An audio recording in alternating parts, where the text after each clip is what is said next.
Do you feel it? Do you feel the hush? I just love Christmas Eve. After all of our waiting and preparing, after the cards and the gifts and the cooking and the rushing around to finish up the last details, the hustling and bustling about, the getting dressed up and rushing to get to here tonight, now we are here. We are gathered together and purposefully resting in the presence of God. Tonight, on Christmas Eve, it almost feels like the whole world takes a collective breath. Tonight is the night we remember the story of the arrival of God in the form of the baby Jesus. The birth of a baby is so full of wonder, so very special. And as parents, we don't want to forget a moment of it. And in the midst of it, we think, how could we possibly forget any of this? Our entire lives have changed in this moment. But time kind of melts the details away. And though we do treasure all of the memories in our hearts of the birth of our children, have you noticed that any time a woman announces that she's going to have a baby, that every other mom just feels compelled to share their story?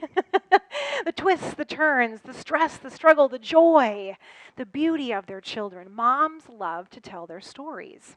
And of course, in our family, John's sister always takes the prize, delivering her youngest almost all by herself just inside the doors of the lobby at Mercy Hospital. It was a dramatic entry into the world, and little Hazel is still taking the world by storm.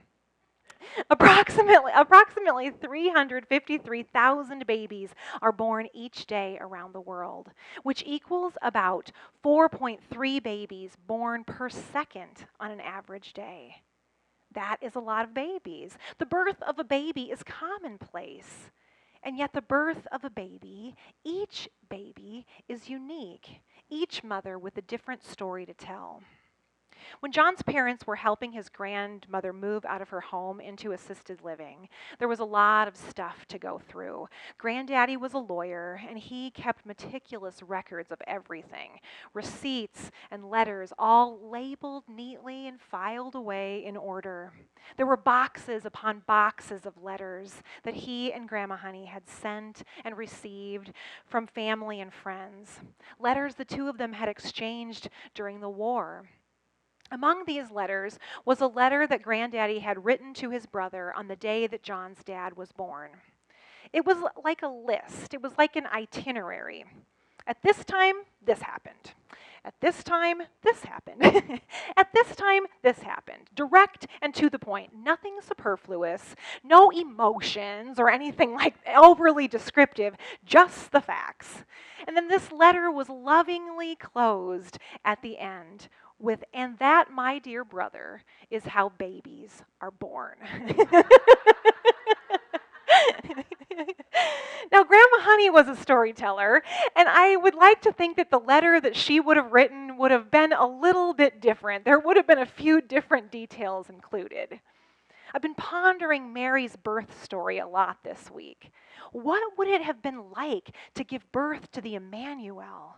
To give birth to a baby far away from her mother and her family in a cave with a manger for a crib. Luke tells us that the time came for her to deliver her child, and she gave birth to her firstborn son, wrapped him in bands of cloth, laid him in a manger because there was no place in the inn. When I turned to the Gospel of Luke, looking for the kinds of stories that mothers tell of their experience, I came up short. This account certainly wasn't written by a mom, but it reminded me of Granddaddy's letter, simple and to the point.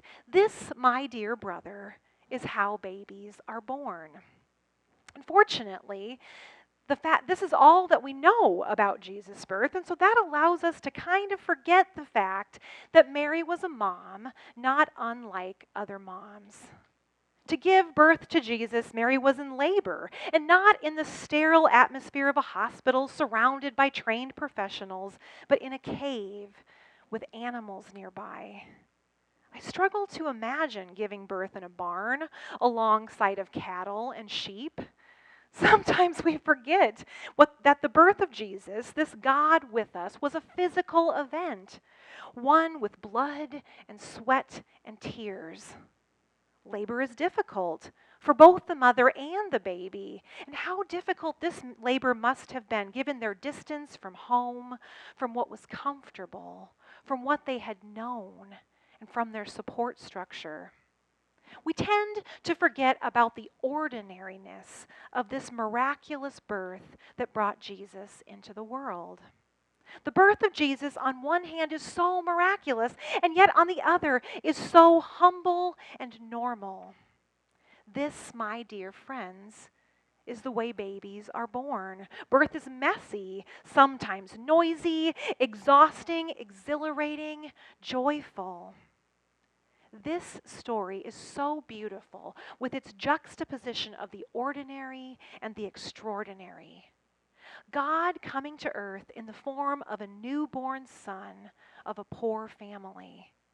Angels announcing the birth fit for a king, but not to the upper echelon of society, but instead the lowly shepherds who were tending their flocks by night.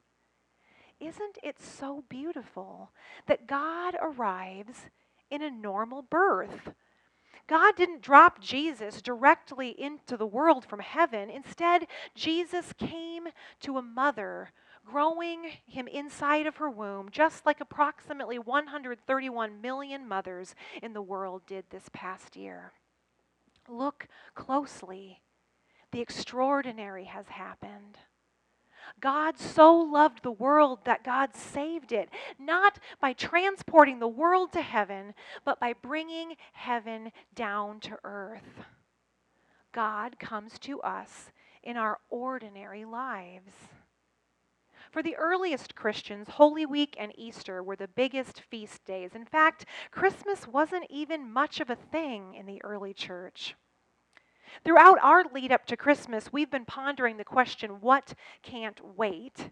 And in the 13th century, Francis of Assisi entered the scene with his answer to this question. He realized that if God had come to us in flesh, then we didn't need to wait for Good Friday and Easter.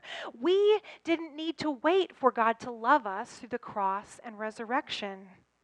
Francis contemplated that the whole thing started with incarnate love. The story of the extraordinary arriving within the ordinary. It seems love incarnate is what can't wait.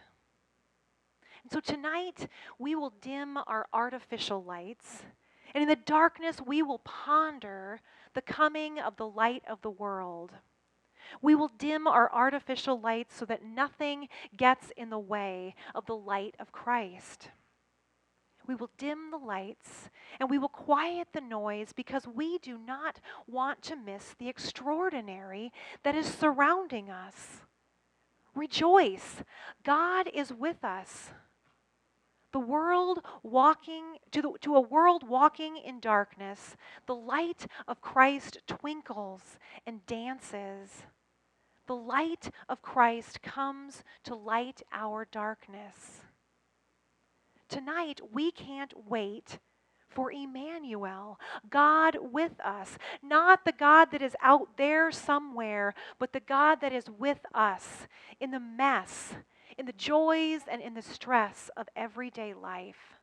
God is with us in our everyday materiality. Even in the ordinary of our flesh, the light of Christ shines.